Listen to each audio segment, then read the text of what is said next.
집을 지을 때 가장 중요한 것은 터를 단단히 잘 닦는 것입니다. 아무리 좋은 집이라 할지라도, 크고 화려하게 진다 할지라도 그 터가 단단하지 않으면 쉽게 금이 가거나 무너질 위험에 처하게 됩니다. 그래서 집이나 건물을 지을 때는 가장 중요한 것이 그 터를 잘 닦는 것입니다. 공부를 할 때에도 기초가 튼튼히 해야 되고, 운동을 할 때에도 가장 중요한 건 기본기예요. 가장 중요한 건 기본기입니다. 그래서 테니스를 배울 때에도 똑같은 동작을 계속 반복합니다.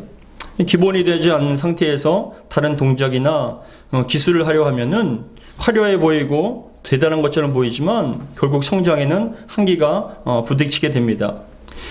이처럼 교회에도 가장 중요한 것은 믿음의 터예요. 가장 중요한 건 믿음의 터입니다. 이것은 교회뿐만이 아니라 개인의 신앙도 마찬가지입니다.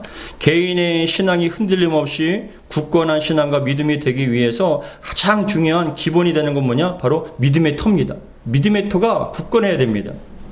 근데 오늘 예수님께서는 교회의 가장 중요한 믿음의 터가 무엇인지를 분명하게 말씀해 주고 있어요. 그 교회의 터가 무엇이 되어야 하는지. 바라길 오늘 말씀을 통해서 우리 교회와 저와 여러분들의 믿음의 터가 단단해져서 어떠한 유혹과 시험 속에서도 흔들림이 없는 견고한 신앙과 믿음이 되기를 주 이름으로 축복합니다.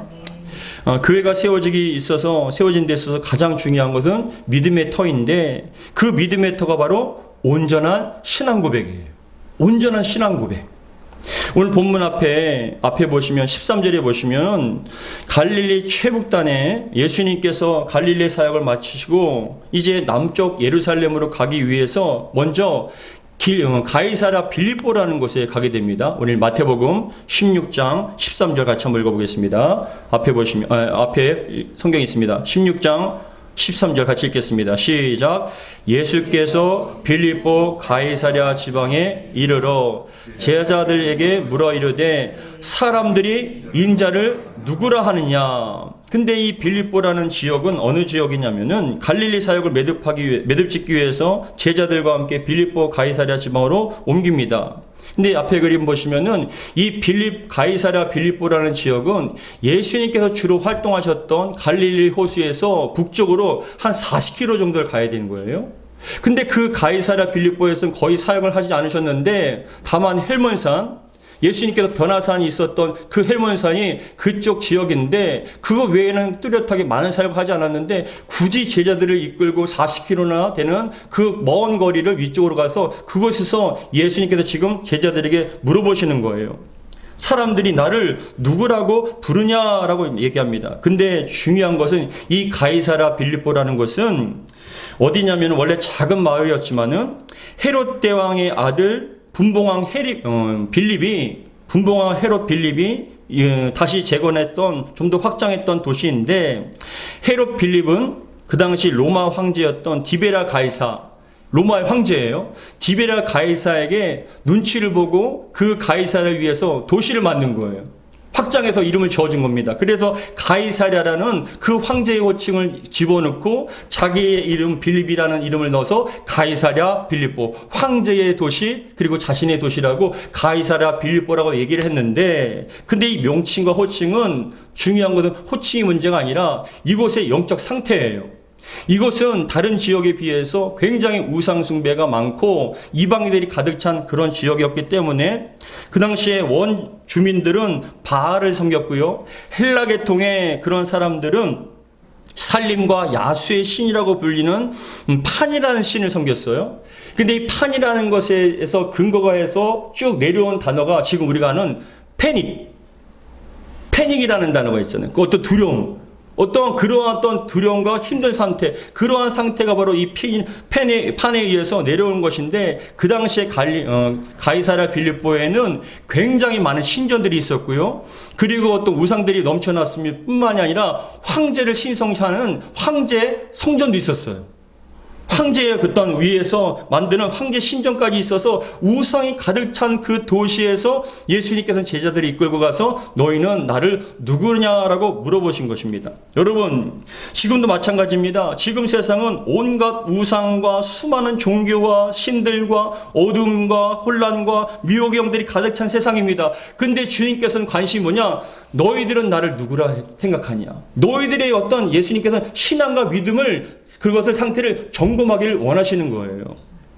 그런데 예수님께서 이곳에 이끄셔서 무리들을 위해서 봉사하셨지만 중요한 것은 주된 사역은 제자들이었어요. 무리를 위해서 한 것이 아니라 그 12명의 제자만 이끌고 가이사랴 빌립보에 가셔서 물어보십니다. 이 사람에 대해 사람들이 나에 대해서 누구라고 생각하냐? 뭐라고 얘기를 하냐? 근데 제자들이 이렇다고 얘기를 했을 때 그렇게 오고 가는 대답을 왜 하냐? 바로 예수님께서는 그 제자들에게 예수님에 대한 온전한 인식과 믿음을 요구하셨다는 거예요. 다수가 아니라 소수예요. 군중이 아니라 12명의 제자입니다. 근데 왜 그러셨냐? 왜 큰 무리에 집중하지 않고 적은 소수에 집중을 하셨냐면은 아무리 많은 숫자라 할지라도 믿음이 없으면 세상은 변하지 않아요. 아무리 많은 사람들이 믿는다 할지라도 온전히 세워지지 않으면 그 사람들의 영향력은 거의 무예요. 근데 아무리 적은 숫자라 할지라도 온전한 신앙과 믿음으로 세워진 신앙은요, 세상을 바뀔 수가 있어요. 그렇기 때문에 예수님께서는 그 12명의 제자들에서 집중을 해서 물어보는 겁니다. 너희들은 나를 누구라고 생각하냐? 여러분, 참 중요한 말씀입니다. 우리 13절 같이 한번 읽어보겠습니다. 시작. 예수께서 빌립보 가이사랴 지방에 이르러 제자들에게 물어 이르되 사람들이 인자를 누구라 하느냐? 사람들이 인자에 대해서 뭐라고 얘기하냐? 라고 얘기하니까 14절에 다음과 같이 얘기합니다. 14절 같이 읽겠습니다. 시작. 이르되 더러는 세례 요한, 더러는 엘리야, 어떤 이는 에레미야나 선지자 중에 하나이다 라고 얘기하는 거예요. 이거 들은 대로 얘기하는 거죠. 세례 요한이라는 건 왜냐? 그 당시에 헤롯 대왕이요, 헤롯 대왕이 세례 요한을 죽였어요. 근데 그 세례 요한은 회개하라 천국이 가까웠다라고 선포하는데 세례 요한을 죽였는데 예수님께서 갈릴리에서 사역을 하는데 이 헤롯 대왕이 뭐라고 하냐면, 야, 세례 요한이 죽었던 영이 그 예수에게 들어가서 똑같은 사역을 한다 해서 세례 요한이라고 얘기를 하기도 하고요. 그 당시에는 메시아가 오기 전에 엘리야가 길을 예비한다. 먼저 엘리야와 같은 선지자가 온다고 해서 엘리야라고도 얘기하고 에레미야도 얘기하고 선지자 중에 하나라고도 이렇게 얘기합니다. 대중들은 예수님을 위대한 선지자로 인식을 했습니다. 그런데 중요한 것은 그러면 너희는 나를 누구라고 생각하냐? 너희는 나를 누구라고 생각하냐고 예수님께서 물어보십니다. 우리 15절 같이 읽겠습니다. 시작. 이르시되 너희는 나를 누구라 하느냐? 다른 사람이 중요한 게 아니에요. 너희는 나를 누구라 생각하느냐? 옆에 사람, 주변의 사람이 중요한 게 아니에요. 바로 여러분들이 중요합니다. 근데 여러분, 너희는 나를 누구라 생각하냐 해서 이 15절의 말씀을 헬라어 원문으로 직역하면은 그가 그들에게 말씀하신다. 그러면 너희는 나를 누구라고 말하냐? 이거에 대한 좀 의혹은 무엇이냐면 세상 사람들은 나에 대하여 정확하게 온전히 인식하지 못하고 있는데 그렇다면 너희는 나를 어떠한 존재로 인식하냐는 거예요. 여러분, 그렇습니다.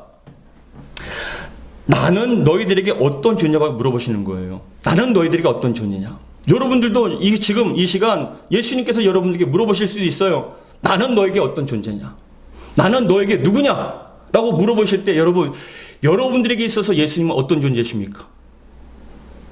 여러분들에게 있어서 예수님은 누구이십니까? 예수님께서 어떠한 존재로 여러분들에게 인식이 됩니까? 어떠한 존재로 믿어집니까? 그것이 너무나 중요하다는 거예요. 다른 사람은 중요한 게 아니에요. 여러분들이 중요한 거예요. 근데 예수님에 대한 존재와 예수님을 어떻게 인식하느냐가 그것이 참 중요한데 이 질문에 대답하는 것이 신앙이에요. 주여, 저는 예수님을 이렇게 믿습니다. 이렇게 생각합니다. 이렇게 믿습니다라고 그렇게 대답하는 게 바로 신앙이에요. 예수님은 여러분들에게 누구이십니까? 예수님은 여러분들에게 어떤 존재이십니까? 다른 사람이 중요한 것이 아니라 예수님의 제자들 본인들이 중요하다라고 말씀을 하는데 이러한 질문에 제자의 대표적으로 베드로가 다음과 같이 고백을 합니다. 우리 16절 같이 한번 읽어보겠습니다. 16절 시작. 시몬 베드로가 대답하여 이르되 주는 그리스도시요 살아계신 하나님의 아들이시니이다. 그렇게 고백을 하는 것. 주는 그리스도이시요 살아계신 하나님의 아들이시니이다. 따라하겠습니다. 주는 그리스도시요 살아계신 하나님의 아들이십니다. 이 고백이 저와 여러분들의 고백이 되기를 주의 이름으로 축복합니다. 근데 이 베드로가 고백했을 때 이러한 고백은 예수님에 대한 고백 중에 가장 완벽한 고백이에요. 기독교 핵심의 그 어떤 교리 가운데 가장 핵심이 되는 것입니다. 이게 뭐냐면은 그 고백 가운데 예수님의 인성이 완전히 담겨 있고요. 예수님의 신성이 담겨 있어요. 주는 그리스도라는 것은 뭐냐? 기름 부음 받은 거거든요. 근데 그 원어적인 의미에서는 메시아를 의미해요. 메시아.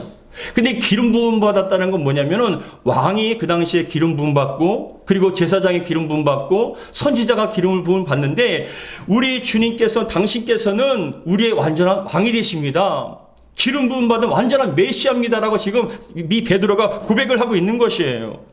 그리고 난 다음에 신성인 무엇이냐면 바로 살아계신 하나님의 아들이십니다. 살아계시다는 게 중요하죠. 왜냐? 그것을 질문한 곳이 어디라고요? 가이사랴 빌립보예요.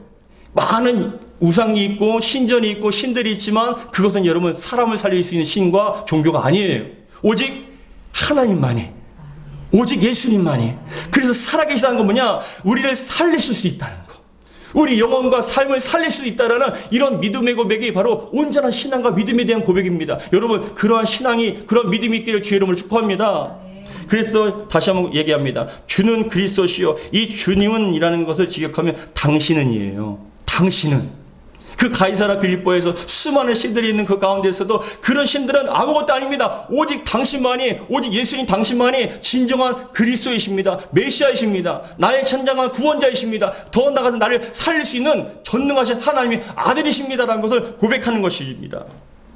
그랬을 때 그 얘기를 들으시고 예수님께서 너무나 기뻐하시며 다음과 같이 얘기하십니다. 우리 17절 같이 읽겠습니다. 17절 시작. 예수께서 대답하여 이르시되 바요나 시몬아. 여기서 바라는 것은 아들이란 뜻이에요. 아들. 바라는 것은 아들인데 바요나 하니까 요나의 아들. 요나의 아들 시모나. 원래 베드로의 이름이 시몬 아닙니까? 그래서 바요나 시모나, 요나의 아들 시모나라고 얘기하시면서 뭐라고 말씀하십니까? 내가 복이 있도다. 이를 내게 알게 한 이는 혈육이 아니요 하늘에 계신 내 아버지시니라 라고 말씀을 합니다. 여기서 복이 있도다라는 건 어떤 의미가 있냐면은 종말론적인 의미가 있어요. 종말론적인 의미가 있는데 뭐냐? 왜 그러냐? 마태복음 6장에 보시면은 팔복이 나오죠. 심령이 가난한 자는 복이 있나니. 그렇게 복이 있다라고 말씀하시는데 이게 뭐냐? 지금만 복을 받는 것이 아니라 앞으로 주님의 심판대 앞에서 종말을 맞이할 때도 복을 그대로 너희들이 받게 될 것이다라는 거예요. 그 복이 지금 이 땅에서 뿐만이 아니라 하늘나라까지 계속 이어진다는 겁니다. 여러분, 우리에게 이런 복이 계속 이어지게 될 줄 믿습니다. 근데 참 중요한 것이죠. 가장 큰 복이 무엇이냐? 예수님을 온전히 알고 믿는 것이 복이에요. 그것이 가장 큰 복이에요. 하나님께서 주실 수 있는 가장 큰 복은 건강도 아니고요. 어떤 물질도 아니고요. 어떤 화평도 아니고 가장 큰 복이 뭔지 아십니까? 예수님을 온전히 알고 믿는 것이 가장 큰 복입니다. 여러분들이 이런 복이 임하기를 주의 이름으로 축복합니다. 임하신 줄 믿습니다. 그랬을 때 다시 한번 우리 17절 같이 읽겠습니다. 시작. 예수께서 대답하여 이르시되 바요나 시모나 내가 복이 있도다. 이를 내게 알게 하니는 혈육이 아니에요. 이거 중요한 말씀이에요. 배웠다고 되는 게 아니에요. 믿음의 가정에서 태어났다고 되는 게 아니에요. 배워서 드는 지식적인 그런 고백은요 아무것도 아니에요. 왜요? 그 지식적인 고백은요 언제든지 바뀔 수 있거든요. 근데 하나님께서 은혜를 주셔서 그 믿음의 선물을 주셔서 은총을 주셔서 진정으로 내가 고백되어졌을 때 하나님의 자녀로서 백성으로서 여러분 선택받았다는 그런 증거로서 믿음의 고백을 했을 때 여러분 그 믿음은 흔들리지 않고 세상을 이길 수 있다는 겁니다. 그래서 말씀하시길 내가 복이 있다. 이를 내게 알게 한 이는 혈육이 아니다는 거예요. 지식적인 것이 아니에요. 하늘에 계신 내 아버지시나 선물로 주셨다는 거예요. 여러분 이러한 복을 우리는 받은 줄 믿습니다. 예수님을 제대로 알고 고백하는 것이 복입니다. 성경에서는 사람이 마음으로 믿어 의에 이르고 입으로 신하여 우리가 구원에 이른다라고 말씀했을 때 그런 복을 우리는 지금도 누리게 된 줄 믿습니다. 이러한 신앙 고백은 하나님의 백성이요 자녀라는 그런 증거이고 하나님의 기업과 영광을 받을 수 있는 약속의 증표입니다. 그래서 베드로의 고백은 스스로 만들어내거나 혈육 위에 배운 것이 아니었습니다. 하나님께서 계시해 주시고 성령께서 감동을 주셔서 여러분 이러한 고백을 하게 된 것입니다. 여러분, 내 힘으로 예수 믿는 게 아니에요. 잘 들으세요. 내 힘으로 예수 믿는 게 아니에요. 하나님이 은혜를 주셔서 예수를 믿는 거예요. 내가 잘나서 이만큼 온 것이 아니에요. 하나님께서 은혜로 자격 없는 나에게 자격 있게 하여 주시고 고백하지 못하는 나를 고백시킴으로 말미암아 하나님의 사람으로 우리를 바꿔 주신 거예요. 그게 은혜예요. 그래서 예수님께서 말씀하십니다. 네가 복이 있도다. 야, 너 참 큰 복이 있다. 온전히 나를 알고 믿고 고백하는 거 정말 큰 복이다. 저는 오늘 여러분들에게 이런 복이 있기를 주의 이름으로 축복합니다. 예수님께서 이 순간을 위해서 지금까지 격동의 갈릴리 사역을 여러분 이어오셨다고 해도 과언이 아닙니다. 이것을 위해서예요. 왜요? 이러한 고백과 믿음이 있어야 예루살렘의 여정 십자가의 사명을 감당할 수 있기 때문에 그래요. 여러분, 이러한 고백이 있어야 우리는 이 악한 세상에서 승리할 수 있어요. 믿음을 지켜나갈 수 있어요. 예수님께서는 시몬에게 베드로라는 이름을 또한 지어주셨습니다. 우리 18절 말씀 같이 읽겠습니다. 시작. 또 내가 내게 이르노니 너는 베드로라 라고 합니다. 원래 이름이 시몬이에요. 근데 베드로라는 이름을 새로 주었습니다. 아람어로는 게바예요. 이게 뭐냐? 반석이라는 것이죠. 큰 돌덩어리. 반석이라는 건 그냥 조그만 바위가 아니라 그 의미는 뭐냐? 상징적인 의미는 여러분 그랜드 캐년 아시죠? 미국에. 그랜드 캐년이나 이스라엘에 가보면 그 바로 위에 터키 지역에 무엇이냐면 바로 페트라가 있어요. 어마어마하게 큰 돌산이 있습니다. 그건 여러분 아무리 인간이 흔들어도 흔들리지가 않잖아요.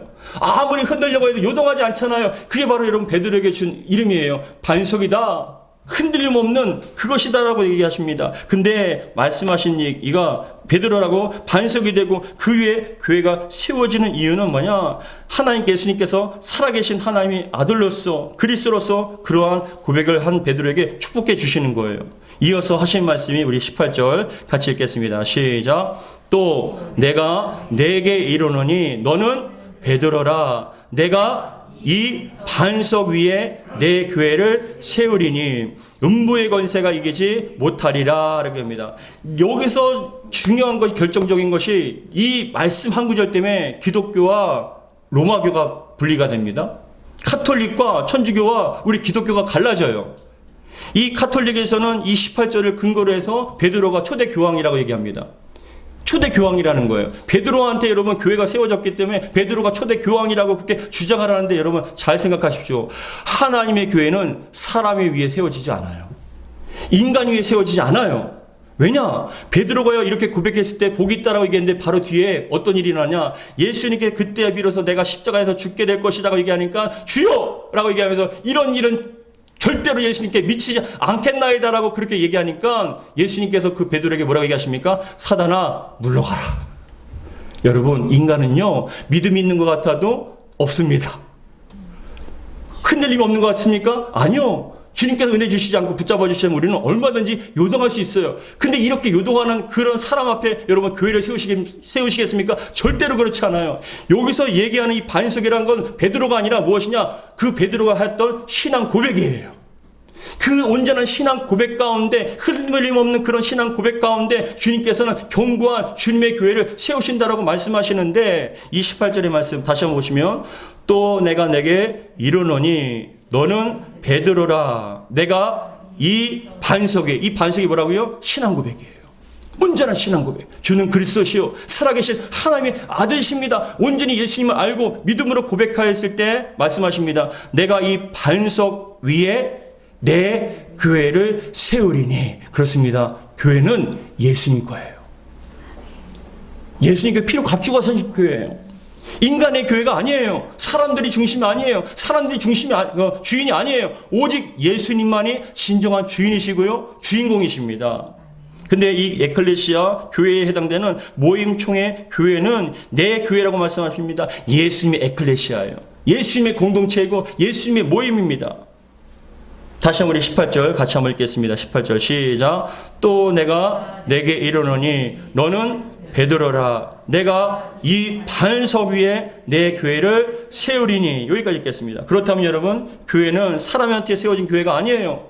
이러한 신앙의 고백 위에 하나님께서 반석이 되시고 예수님께서 반석이 되어주셔서 온전한 교회로 세워집니다. 그런데 여러분, 그렇다면 예수님께서 바라고 꿈꾸는 내 교회라고 말씀하셨죠. 내 교회라는 것은 어떤 교회일까요? 잘 생각해 보세요. 예수님께서 그 반석 위에, 그 신앙과 믿음의 고백 위에 세우신 교회는 어떤 모습일까요? 어떤 특징이 있을까요? 어떠한 교회가 되었을 때 예수님께서 기뻐하실까요? 크고 화려한 건물일까요? 아니면 사람이 많이 모이는 그런 교회일까요? 근데 예수님께서 바라고 꿈꾸는 교회는 크고 화려한 건물이 아니에요. 왜냐하면 예수님께서 꿈꾸시고 바라시는 교회가 크고 화려한 건물이라면 이미 예루살렘 성에 크고 화려한 성전이 있습니다. 근데 예수님께서 하신 말씀이 이 성전을 허물라 내가 3일 만에 다시 세우릴 것이다 라고 말씀하면서 그 건물이 중요한 게 아니란 걸 분명히 말씀합니다. 그러면 여러분, 아름다운 교회, 주님께서 기뻐하시는 교회, 꿈꾸는 교회는 사람이 많이 모인 교회일까요? 그것도 아닌 것 같습니다. 사람이 아무리 많이 모여도 주여 주여라고 얘기해도 주님과 상관없는 삶, 거듭나지 못한 삶은 여러분, 아무리 바다와 같이 많이 모이고 하늘의 별과 같이 많이 모여도 주님과 상관없어요. 주여 주여라고 얘기해서 여러분 주님과 여러분 연결이 있는 게 아니에요. 주님께서 모른다라고 말씀하십니다. 예루살렘 성전에 수많은 사람들이 모여서 제사를 드렸어요. 주님을 찬양했어요. 근데 예수님께서 예루살렘에 입성하시자마자 그 예루살렘 성전에 들어가셔서 뭐라고 얘기하십니까? 너희가 내 아버지의 집을, 기도하는 집을 강도의 구렬로 만들었도다라고 말씀을 하세요. 고린도전서에도 나오는 교회의, 고린도 교회의 모습만 봐도 그 교회가 여러분 고린도전서에 보시면 고린도 교회는 규모가 엄청나게 컸어요. 건물도 컸어요. 수많은 사람들이 모였어요. 물질적으로도 풍부했습니다. 우리가 생각하는 교회 이상향 아닙니까? 큰 그거 아름다운 건물에 수많은 사람들이 모였습니다. 물질도 풍부했어요. 풍요로웠어요. 여러분, 그것이 우리가 꿈꾸는 교회 아닙니까? 생각하는 교회 아닙니까? 그런데 중요한 것은 그러한 교회는 예수님께서 절대로 기뻐하지 않는 교회였습니다. 왜냐? 잘 들어보십시오. 성적으로 타락하여 음란한 생활을 해도 그것이 죄인지 모릅니다. 바뀌지가 않는 거예요. 여전히 음란하고 심지어는 교회 안에서도 근친상간과 같은 그런 엄청난 그런 성적 타락이 있음에도 불구하고 아무도 여러분 그에 대해서 지적하지 않아요. 변화되지 않아요.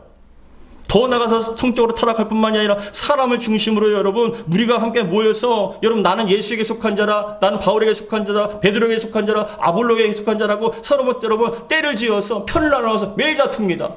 서로에 대해서 다툽니다. 물질적으로 풍부한 것이 좋습니까? 가난한 사람과 부유한 사람이 따로 나눠져서 여러분 가난한 사람끼리 모이고 부유한 사람끼리 모이면서 서로를 대적하면서 싸우는 거예요. 하나 되지 못하는 거예요.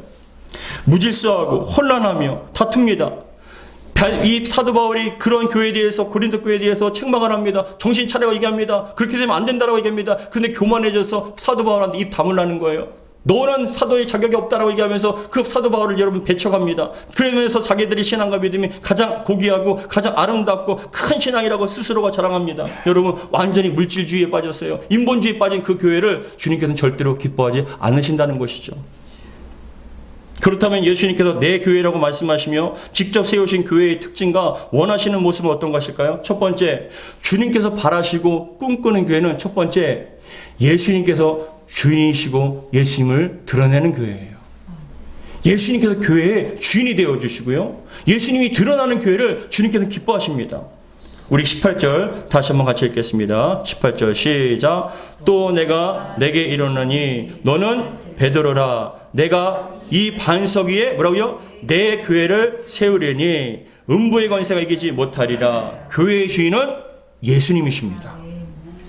예수님이 이 교회는 내 교회라고 얘기하잖아요. 주님께서 피로 값주고 사신 교회예요. 그러면 여러분 교회의 주인은 누가 되어야 됩니까? 예수님이 되셔야 돼요.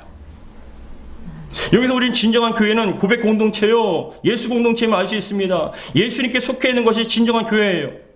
오상 우리 세임한교회에 오셔서 여러분들이 첫 번째로 느끼는 것이 사람들과 건물만 보여서는 안 됩니다. 우리 안에 예수가 보여야 합니다.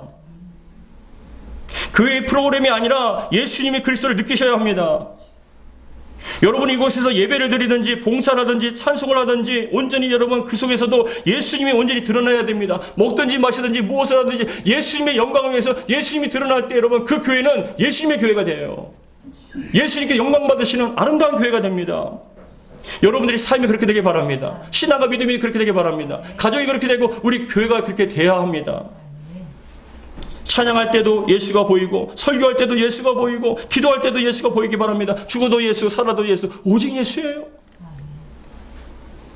인간적인 감정과 체면 같은 건 중요하지 않아요. 예수님과 내가 동등하게 되면 내 체면, 자존심이 중요하게 생각됩니다. 그러나 예수님이 높아지고 내가 상대적으로 낮아지면 나는 아무것도 아닌 게 돼요. 예수님만 높이게 되는 거예요. 인간 중심이 아니라, 사람 중심이 아니라 예수 중심, 예수님께 드러나는 그런 모임이 되었을 때, 그런 공동체가 되었을 때 주님 기뻐하십니다. 교회는 예수 그리스도만 보여야 합니다. 교회는 예수님의 몸이에요. 여러분들이 교회에 온 것은 예수님을 만나기 위해서 오신 거예요. 사람들을 만나고 안부를 전하는 게 아니에요. 예수님 만나셔요. 예수님 만나기 위해서 이곳에 오신 것입니다. 제가 설교하는 것도 저를 통해 예수님이 말씀하시는 것뿐입니다. 주님을 찬양해도 그 찬양을 통해서 예수님을 드러내는 것이에요. 예수님은 우리는 저와 여러분들은 예수님의 손과 발이 되어야 된다는 것이죠. 근데 가끔 보면 예수님이 계시지 않는 곳이 있다는 것이죠. 그래서 사도 바울과 같이 우리는 고백해야 합니다. 이제 내가 사는 것이 아니라 내 안에 예수가 사는 것이다.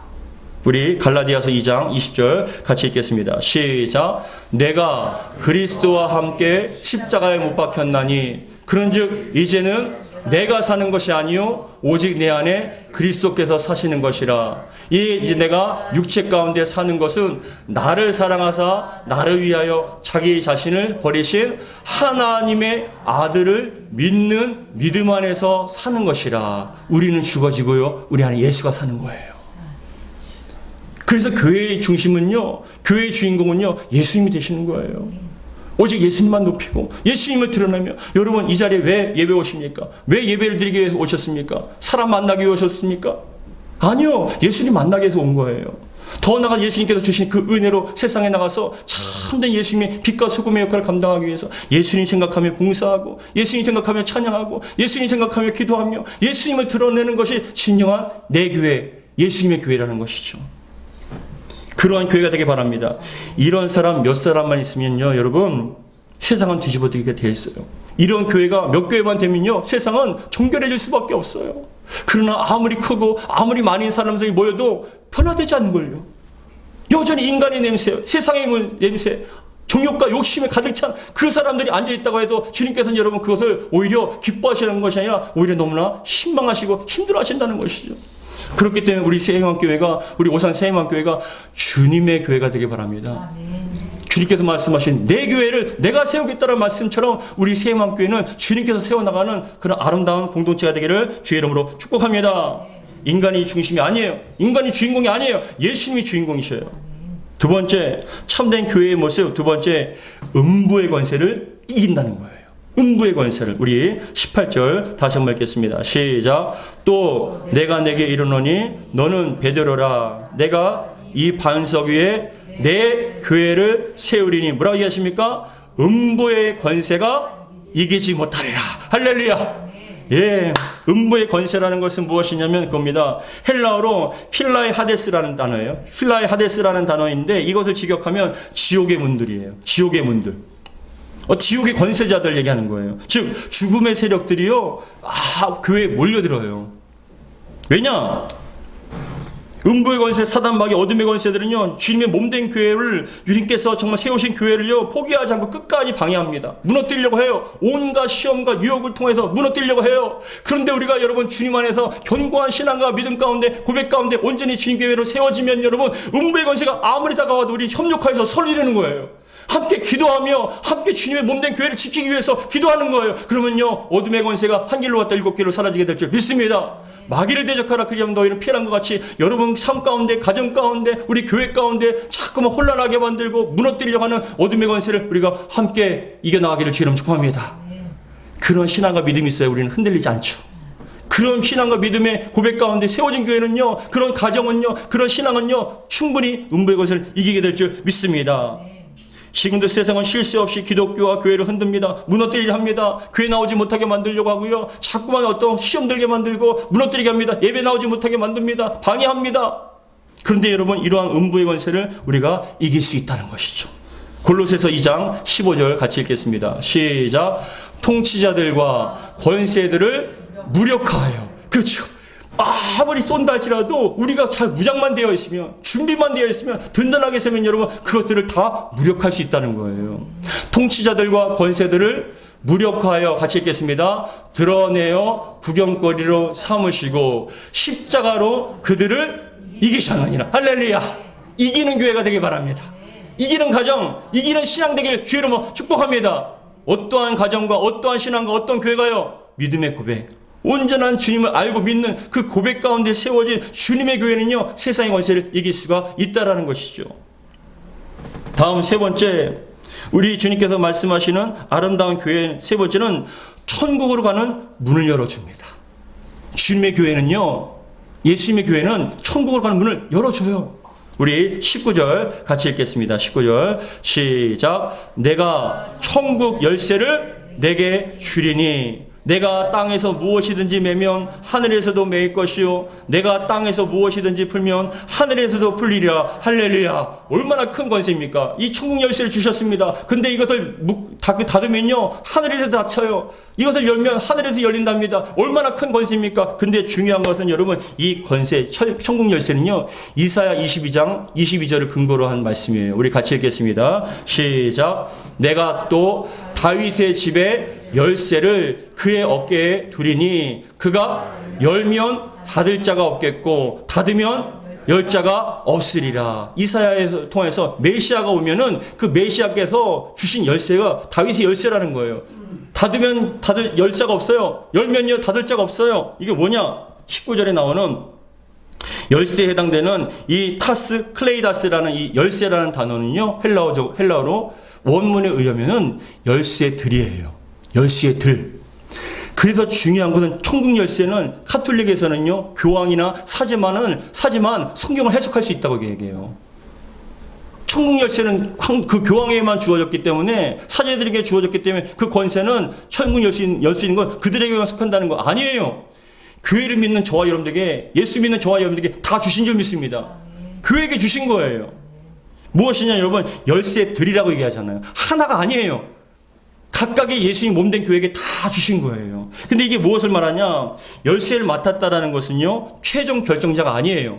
청지기로서 그 최종 결정자이신 예수님께서 우리에게 맡겨주신 거예요. 우린 청지기로서 그것을 사명을 잘 감당하는 거예요. 천국의 열쇠를 연다는 게 뭐냐? 우리 교회에게 복음을 전함을 통하여 그 믿지 않는 영혼들에게 여러분 천국 문을 열어주는 거예요. 그래서 와서 들어가라는 거예요. 복음을 전하고 전도를 통해서. 그래서 우리는 전도를 하고 선교사를 파송합니다. 그래서 어떻게 해요? 천국문을 열어주는 거예요. 왜요? 우리 교회에게 주님께서는 열쇠를 맡겨주셨기 때문에. 어떤 열쇠요? 천국 가는 열쇠예요. 다른 종교에 없어요. 다른 어떤 말에는 없어요. 오직 우리 교회, 우리 복음을 맡은 저와 여러분들에게 주신 특별한 권세예요. 그래서 우리 19절 다시 한번 읽겠습니다. 19절 시작. 내가 천국 열쇠들을 내게 주리니 내가 땅에서 무엇이든지 매면 하늘에서도 매일 것이고 내가 땅에서 무엇이든지 풀면 하늘에서도 풀리리라. 아멘. 이 말씀에 대해서 예수님께서는 그렇게 얘기합니다. 예수님께서 사두개인들과 서기관들에 대해서 책망을 하시며 너희가 들어가지 않을 뿐만 아니라 들어가려고 하는 사람들을 못 들어가게 막는다. 이게 뭐냐? 예수님만이 천국 열쇠거든요. 예수님만이 천국 갈 수 있는 문이거든요. 근데 그 예수를 부인하게 만들고 율법이나 다른 종교, 다른 신을 찾게 하는 것은 그 천국 문 앞에서 자기만 못 들어갈 뿐만 아니라 들어가는 사람들 막아버린다는 거예요. 근데 저와 여러분들, 우리 하나님의 교회, 예수님의 교회는요, 우리를 통해서 천국 문이 열려지게 되고요, 우리를 통해서 천국에 가는 영혼들이 많아진다는 것입니다. 이러한 사명 저와 여러분들에게 주신 줄 믿습니다. 교회는 영혼들에게 천국을 가는 문을 열어줍니다. 그게 참된 교회예요.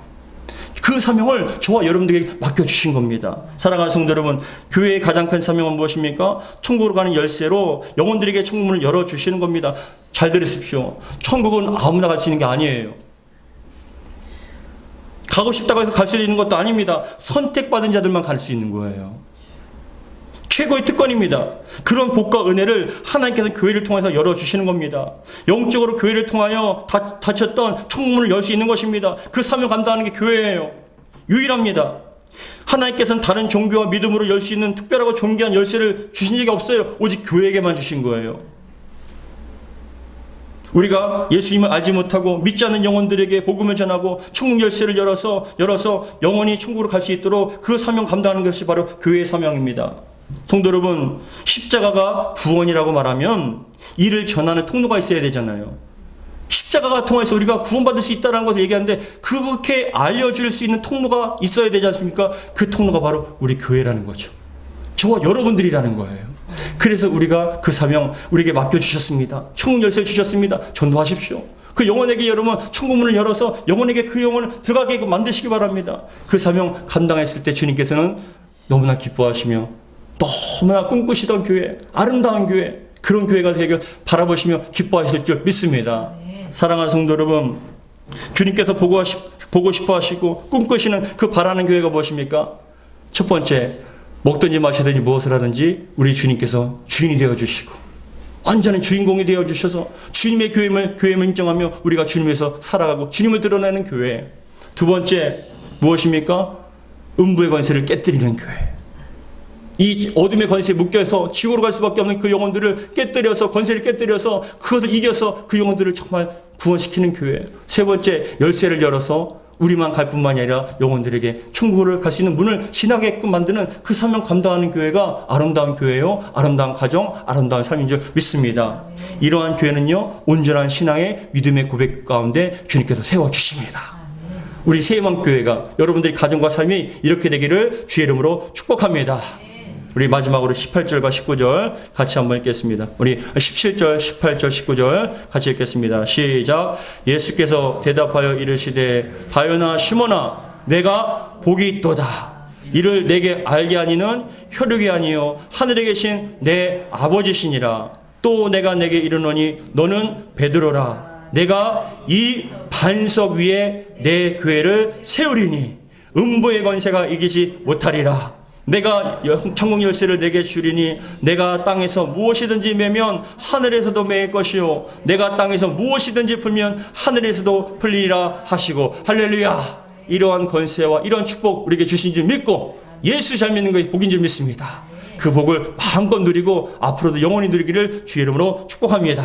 기도하겠습니다. 아버지 하나님 감사드립니다. 정말 저희들에게 예수님을 아는 것 배워서 되는 것이 아니라 하나님께서 우리에게 은혜 주시고 믿음 주셨기 때문에 이렇게 온전한 신앙 고백을 할 수 있습니다. 주는 그리스도시요 살아계신 하나님이심을 고백합니다. 하나님의 아들이심을 고백합니다. 주님만 우리의 참된 구원이시고 천국을 갈 수 있는 열쇠이시며 문이시며 우리 영원한 정말 기쁨이심을 고백하며 우리가 먹든지 마시든지 무엇을 하든지 주님을 드러내고 주님께서 왕으로서 정말 영광 받으시는 복된 교회 되게 도와주옵소서. 영혼들을 천국으로 이끌 수 있는 천국 열쇠를 이렇게 허락해 주셨사오니 이 천국 열쇠를 돌려서 천국 문을 활짝 열게 도와주시고 우리만 가는 것이 아니라 정말 지금도 방황하며 죽어가는 영혼들에게 함께 천국으로 갈 수 있도록 도와주시옵소서. 우리 주 예수 그리스도로 축복하며 기도하옵나이다. 아멘.